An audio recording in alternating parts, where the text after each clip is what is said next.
This is the Action Movie Guys podcast, bringing you action movie reviews from across the decades, plus box office numbers and insight like never before. And now, your hosts of the Action Movie Guys podcast, Alex and Nate.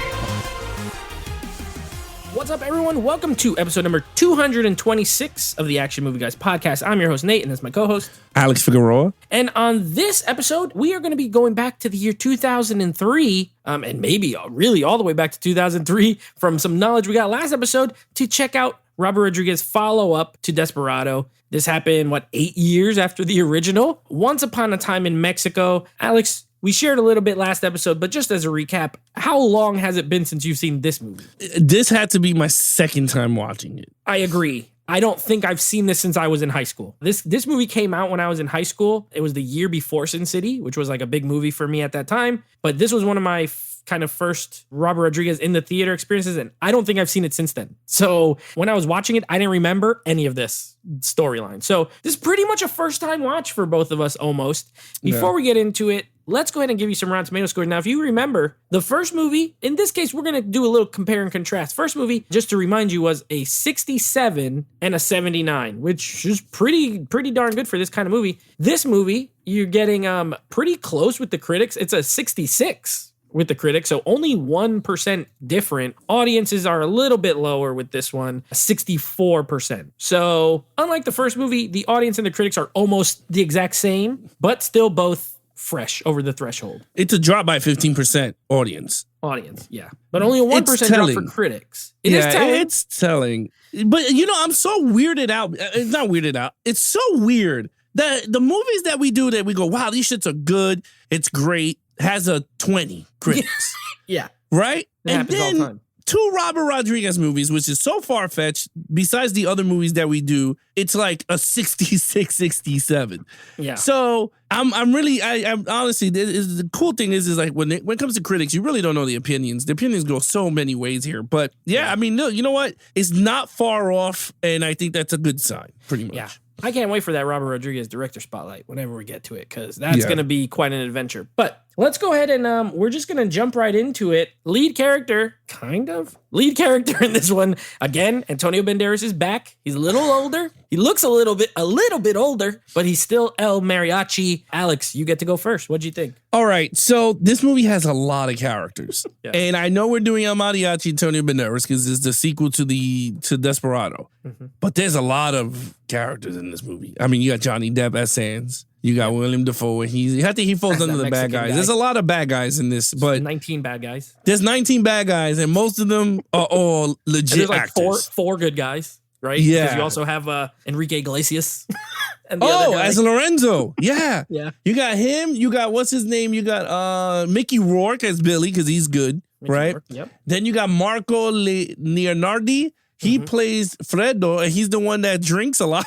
He's the drinking mariachi. His other new partner guy. Yep, and then you got Ruben Blades, which is the former FBI agent. And even that Johnny Depp acts. So you have a lot of good characters, but I'm going to focus and I'll maybe sprinkle a little bit here and there on the other ones. But Antonio Banderas, he went down a notch. I did not like him in this movie. And I don't want people to be like, oh, you're being nitpicking and all this. No. First of all, it's due to storyline and some things that they did that I got really mad, and I went, now I know why they watched this movie. I think I know exactly what you're talking about. Yeah. Once I saw some flashbacks, I said, okay, now I understand where we're going with this. His character took a hard left turn from where we had from Desperado. He's not as mysterious as he was. Everyone knows who he is. He lives in Mexico because he's a Mexican. So he lives in a town in Mexico, and for some reason, the whole town makes guitars. So, yes. And I'm not saying it to be in joke. It's literally, there's one station that makes a shell, the other station makes the front and back, and then there's another station that makes the fretboard, and then they put the strings, and the guy sands the shit. Like, I was just like, okay, it is what it is, but the guy goes, I made you a guitar. This is for you. Can you play it? And he's like, been in it. And all of a sudden it breaks into this orchestra thing, and he's on top of a roof. Like his guitar. Like a music video. It's very music, and I didn't like it. I'm going to be honest with you. I did not like the way they went with this character. Certain things I did enjoy. I love that he was the people of Mexico. Him and Enrique Iglesias, Lorenzo, his characters, they all were for Mexico, and he was up for it. The president, he was behind him 100%. He goes, we're going to save our boy. Other than that, he had no desire to do anything, just to get revenge again. We're going to talk about it why in the storyline, but there's another revenge story on top of what we went through, Desperado, which kind of just took me away from the movie, to be 100% with you. The character's cool. I love the fighting with him. Everything is solid, but you know what? He took a hard turn left, and with that, I'm going to give him a 4. I thought he was great, but he's not perfect, so I give him a 4. You know, I'm really glad you said this, all of that, because I feel the exact same way, except more hardcore. I gave him a 3. I gave him a 3. Let me tell you. I think you hit the nail on the head in every aspect, and I think what you're talking about when you were mentioning in his storyline is, why in the world did they have Selma Hayek come back in this movie to be in 3 scenes and be dead? And she's dead. And I thought it was a horrible idea. How much better would this movie have been if they both were doing this stuff together? You know what I mean? That's what I wanted. And I see, this is why I felt like a first time watch, because you look at the box, you look at the cover art, you look at the posters, you look at the Selma Hayek's all over the thing, and she's in the movie for like 10 minutes total. And I thought it was a very, very stupid idea. Now, maybe there's reasons. I don't know. Maybe she was like pregnant or something. Maybe she was, I don't know. But what I know is that I hated that they killed her off. And it left him as like, to me, he felt like a shell character-wise of what we got in the first movie. Yeah. You're right. He had no personal stake in this movie until kind of a little bit towards the end. You know what I mean? Like, I had a hard time with it, and it's not Banderas' fault. He plays the role exactly how he plays it in the first movie. He's great. He still looks great. Again, a little older, but still looks great. Great in the action scenes. He still has the charisma, but without Selma Hayek there to play off of, he just seemed kind of bland a little bit more, because he doesn't have the love interest. And you're right. This is the second damn time that they kill his woman. Like El Mariachi, they kill a woman, and then he wants to get revenge. This movie, another guy kills his woman, and then he wants to get revenge. And I mean, we gotta save it for story. I have issues. That's why I never brought it up, because I knew you were gonna flip out. That's why I didn't even say nothing. It was annoying, and it made him, and also he takes a back seat in this movie. He's the main character, but Johnny Depp has as much screen time as him. That being said, let's talk about him a little bit. I thought he was fun in this. I thought Johnny Depp was a lot of fun in this movie. When he gets his eye shot out, a great look, by the way, with the sunglasses and like the blood coming. He looked like a wrestler, like he had wrestler paint, like blood coming down. I love when he's with the kid and he's walking and he's like, tell me where to shoot him, right or left? And the kid is like, right. And then he just shoots and he hits nothing. He's like, you're right or my right? And then he's like, my right. And he's like, oh, shoot.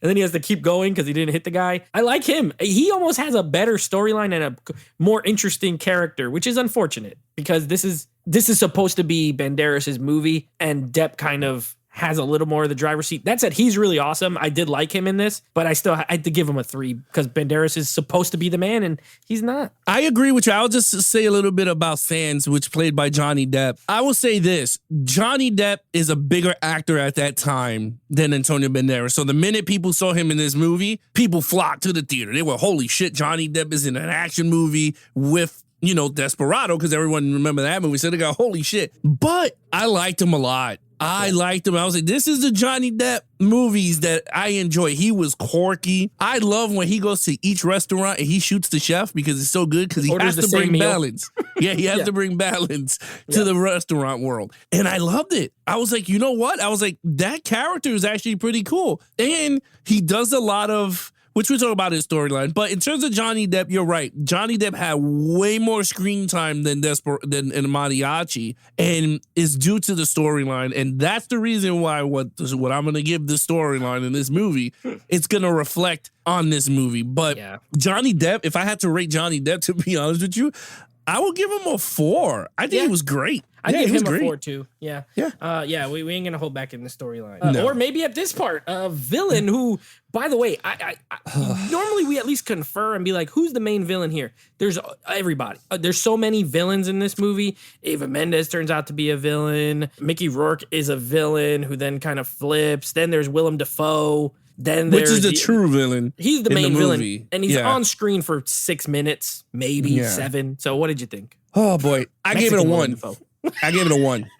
And this is because I'm tired of us doing these type of movies that me and you have to question which is the villain, and it's like 5 great actors doing different. First of all, Eva Mendes, they got me good with the twist, because I was like, oh, okay, all of a sudden she became bad, and I was like, oh, son of a bitch, now there's another good actor that's bad, and she's the daughter of William Dafoe, which I was just like, oh, Lord Almighty. So, again, it's so much twists and turns with this movie that I think it annoyed me more. Like, I don't mind if the movie's twists and turns. Like, I always like movies that give you that, but this movie did not need it. After Desperado was just a simple storyline. You shoot them up. That's it. You give me a third movie. If you're going to end it, you end it great. But no, they decided to do this twist and turn with, look, Willem Dafoe, he was good for the character. Because I love when my man walked into the thing, he went, oh, el presidente.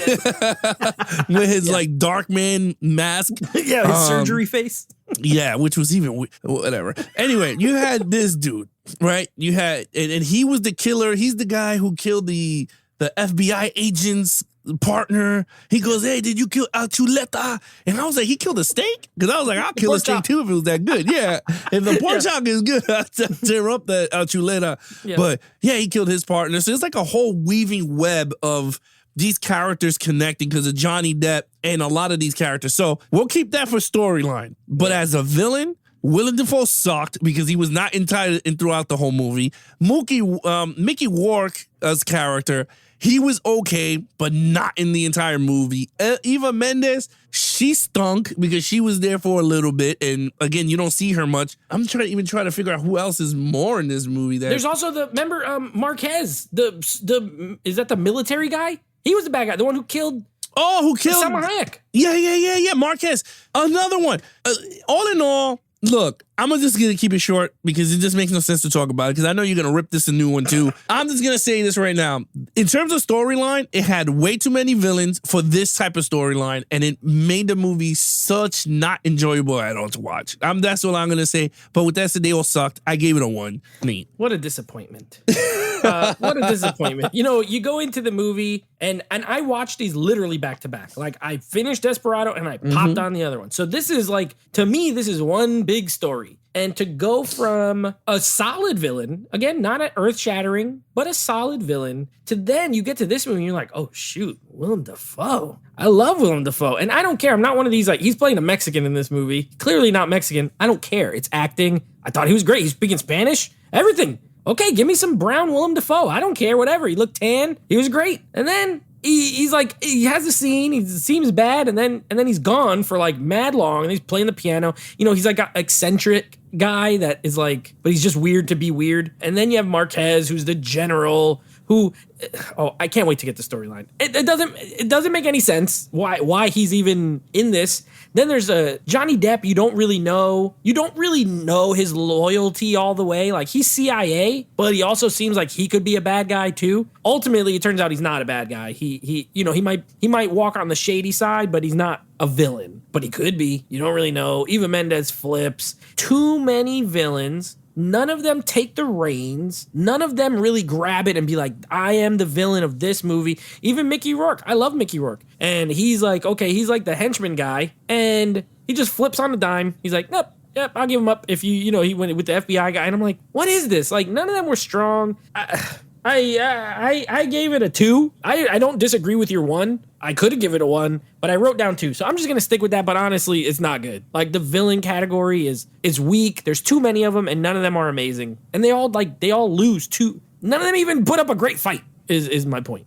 Bucho didn't either, but at least Bucho shot some of his guys and had some funny jokes. None of these guys do any of that cool stuff. So, all right, action. This is a saving grace from this movie is the action. The action is really good. It's stepped up. I think Desperado had way better action than this one. But this one, you can tell it was more budget towards what Desperado was in terms of the shooting. I like the action scenes. The scenes were cool. I thought the church scene was actually pretty cool. Far-fetched. This dude walked up a wall with cowboy Spider-Man boots. up the Yeah, wall. like Spider-Man. I was like, this is so dumb. But that was cool. But I like when he shot the dude and he turned backwards and shot off the thing into the floor and rolled. I was like, man, you would have had a bad back after that. Because I know I would have. Dislocated mad disc in his back.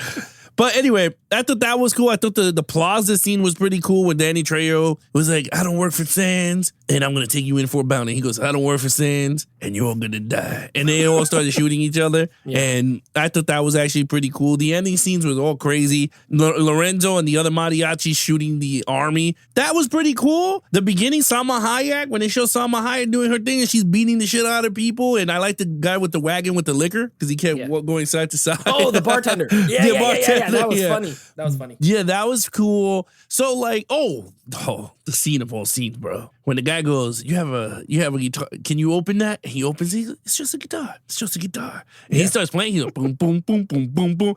And he starts doing the shotgun thing and he's shooting missiles and all that shit. I said, yo, this shit is actually pretty cool. I was like, that's a cool gun. And he's like, boom. And I was like, you know what? It plays and it fires. I was like, that's actually pretty cool. So other than that, like, there's pretty not much, but there's a lot of action. Johnny Depp scenes is actually really good with him with no eyes, and he's using his senses to shoot. So you can see he has CIA training in his surroundings if he can't see. So all that, I thought it was pretty cool. So I gave it a 5. Yeah, I agree.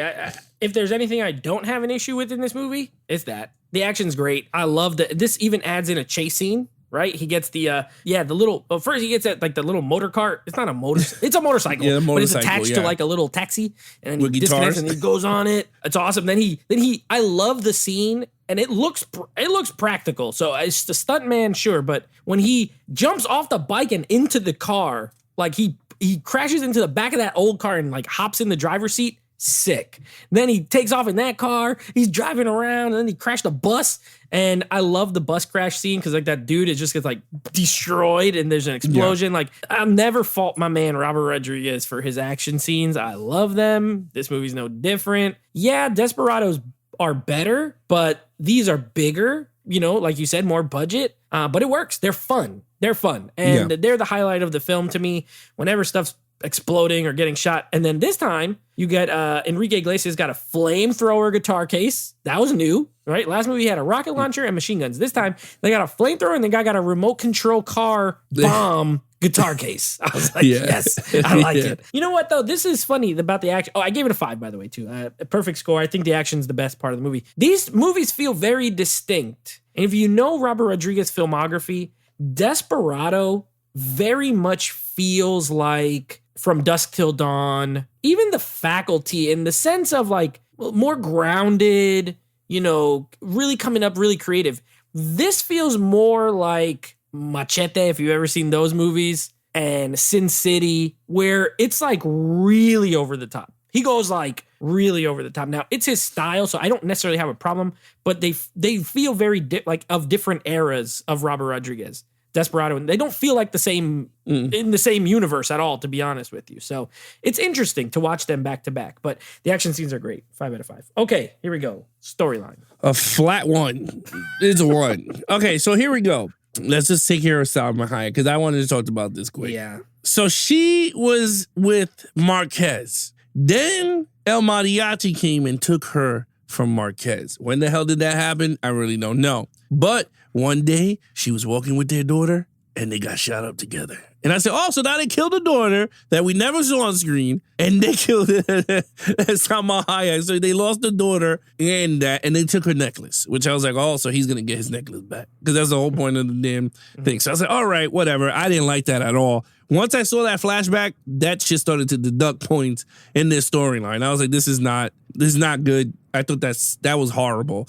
The whole weaving and turning with Johnny Depp, playing this guy to play that guy, to do a coup on this guy, to get the presidency for this dude. Mariachi's the wild card, because he could do this to this guy. I was like, this is way too much for this type of movie. Like, this movie doesn't even need this type of storyline. Like, if you had all these great characters, you could have did something pretty cool. But no, they decided to go this far-fetched Johnny Depp playing mastermind, and it backfires because he didn't know that the daughter, the AFA agent, was the daughter of William Dafoe's character. So he backstabbed her and she backstabbed him, and then he loses his eyes, and then the rest is history. That is such a horrible way to put a movie together, especially like this. I like Robert Rodriguez a lot. I think he does great movies. I love Desperado. I thought it was a great film. I mean, regardless of how generic the whole Bucho shit was, that I'm your brother and, you know, I'm here for revenge. I'd rather go with that shit than the whole 5-character arc weaving and turning. I was so lost with that shit. I didn't like it at all. I think this was the weakest point of the entire film besides the villains. It really hurt the movie. I don't know how this shit does not affect critics. I don't know what the hell they saw, though, that they liked it, because I didn't like it due to the storyline, and the audience liked it a lot. And I think it's because of Johnny Depp character that people like this movie for. But the audience liked it less. Remember, they did like it less. They did like it less by 2 points, though. It was 64. No. So, yeah, but the first one was 79. So by 15 that's points. true. Yeah. Yeah, that's true. So, I mean, look, other than that, I just did not enjoy the storyline, but I gave it a 1. So, by the way, if the critics, the little consensus is violent, pulpy, loopy fun with Depp stealing the show. That's it. So they didn't even really talk about the story. Here's my issue with this movie. If Desperado doesn't do enough storyline wise, this movie tries to do way too much storyline. And he could have found a happy medium. All he needed to do was do something similar to Desperado, but plus it up a little bit, right? Okay, you add a few characters, your budget's bigger, you add a few more explosions, but don't go too crazy. And this movie goes way too crazy. It's very convoluted. It's one of those movies where, like, I'm not even lying. If you lose attention for like 5 minutes to go get a snack, when you come back, you won't know what's going on. You will have no idea. Literally, you have to like sit and really pay attention. And I don't mind. I mean, I pay attention during my movies anyway, especially when we're reviewing them. But that's not the goal of an action movie to me, should be to have to sit there and like really focus on who's double crossing who and who's doing the coup to who. A good coup storyline works, right? Expendables has one of those kind of movie, storylines where this guy wants to take over the government and he's a military guy but this is like, it's not even so there is a military guy, but then there's Willem Dafoe, who, like, what does he even do? He's just like rich and wants to get surgery to change his face, and what is happening? I don't even know what's happening. Most of the time I was just confused, and I don't like being confused. I think I give him an A for effort for maybe hearing, hey, the first one's too simple. And he's like, all right, I'm going to do something a little bigger. So in that regard, I respect Robert Rodriguez's effort. We'll go A for effort. We go F for execution, because it's too confusing. And again, killing off Salma Hayek, stupid choice. Very stupid choice. I will never, ever agree with that choice. I'm a little higher than you, again, but not much. I gave it a 2. I think there's something there, but I just think there's too much there, right? You know what I mean? So it's like a plate of food stacked high, but in the middle, there's something good. I just couldn't see it. All right, what did you give for overall? It's hard for me to say this, but overall, I gave it a 2 for decent. It's a decent film at best. To be honest with you, even the replay value is not even there for me on this. Like, even if they give this a 4K, I will get it just to finish it off if the others come out with it, just to have the trilogy. But other than that, like, I would never pick this up if they don't come out with the other ones. It's just not a movie that I will gravitate to take out and go, hey, let's watch Once Upon a Time in Mexico. I think the fact of him losing Salma Hayek in the film kind of hurt the movie. It pretty much destroyed it for me in my eyes. Antonio Banderas was great, but not enough screen time. To fight for, to me. Yeah, it was nothing. Johnny Depp, to be honest with you, he was really good at, and he stole it. I mean, once I saw him, I was like, come on. Once he started to do his quirky acting, I was like, this should have just been a Johnny Depp spinoff movie. And I would have been like, this is a great movie, but no. But other than that, I gave it a 2. Decent. Yeah. What do you think if they just took Antonio Banderas out and called this Once Upon a Time in Mexico, and you keep the same storyline and Johnny Depp is the main character? Probably works better. You know what I mean? This felt like to me, it felt like Rodriguez wanted to make this, being Mexican, wanted to make this Mexico-centric movie, and then found a way to put the El Mariachi character into it rather than the other way around. It didn't feel like a real sequel. It just felt like a movie he wanted to do. Maybe the studio was like, hey, you owe us a sequel. It could have been one of those like contract job type things. I don't know.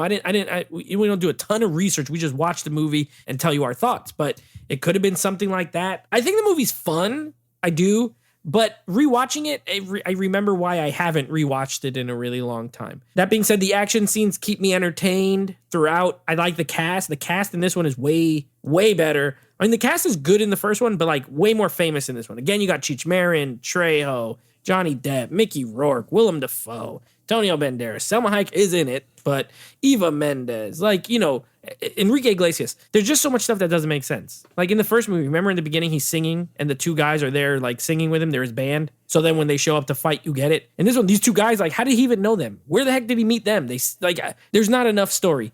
When was Selma Hayek with Marquez? When? Because there's no mention of him in the first movie, and the first movie was a good, like, almost 10 years before this. So when in the world was she with him? There's just too many question marks. I gave it a 3. However, I agree with you in that I don't reach for this movie because I've had it on Blu-ray for years, and this was my first time putting it in. I can see myself watching it again. Just no, I don't need to rewatch it. Like, I don't need to watch Desperado and then this. Like, I could just watch Desperado and move on with my day. You know what I mean?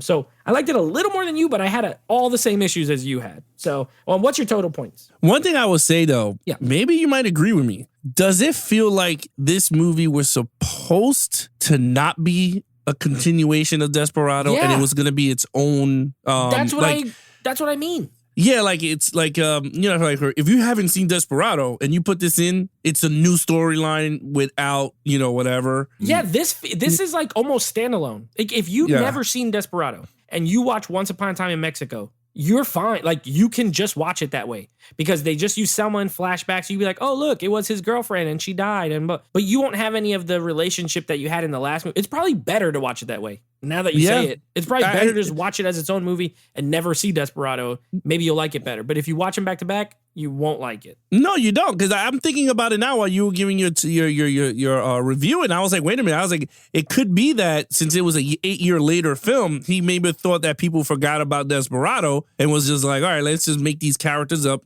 make Johnny Depp, because he was like the biggest actor at that time, make him the lead, and the rest is history. He likes to use the same characters over and over. Like Machete, that character is in Spy Kids. His name is Uncle Machete. So it's not like he does recycle. So it could have been that. It could have been like, this is a totally separate thing, and this character's in it. You know what I mean? Yeah, because it doesn't make sense. Marquez, I was like, when the hell did they? I would love to sit down and talk to Robert Rodriguez and go, why the hell did you decide to do Marquez and Sama? Like, when did that happen? Who the hell is Marquez? Who's Marquez? Anyway, with that said, I gave it a 15 out of a 25. We have the same score. I have a 15 out of a 25 as well. I just think it's fine. I think it's fine. Yeah. It's fine. I wouldn't call it watchable crap because watchable crap's like bad but extremely entertaining. This is like kind of rough and just moderately entertaining. You know what I mean? Right. All right. So that being said, that's Desperado. Once Upon a Time in Mexico. Desperado's great. Once Upon a Time in Mexico. If you've never seen Desperado, it probably works better. Now, next week, we're coming with another 2-pack for you. This time, we're giving the ladies some love. We're going to be doing a little Charlie's Angels and Charlie's Angels Full Throttle. You know it's extreme when you put full throttle in it, like Mountain Dew. So we're going to be going with the McG directed Cameron Diaz, Lucy Liu, Drew Barrymore, Charlie's Angels. But I have not seen those in God knows how long. So those are the next 2 movies coming up on the next week's episodes. Yeah, I have not seen that movie. Those 2, and God knows when. It might be even first time watches at this point. I don't think I've ever seen the second one. I know I've seen the first one a lot of times, but it's been forever. Yeah, the first one, well, yeah, it's a big one. But the second one, I agree with you. I don't even remember what the plot is. I just remember it was more Demi Moore is hot in it. That's all I remember. Yeah, I think everyone gets more like sexually upgraded. Okay. Charlie's Angels 2, sexually upgraded. Sexually upgraded. So that's our next week's episode. It's going to be pretty good. That's next week. Anyway, with that said, guys, you guys want to follow us on social media accounts, please follow Nate over on Instagram at Netflix Reviews. Check out the podcast with him and his friends called Netflix Movie Reviews. Anything Action Movie, guys, head over to youtube.com/Geeks and Flicks for the video version of the podcast. If you guys want to follow us on our new Instagram account, please follow us at Action Movie Guys Podcast now on Instagram. Other than that, I'm your host, Alex Figueroa. He is Nate from Netflix Reviews. Be awesome to each other and geek out.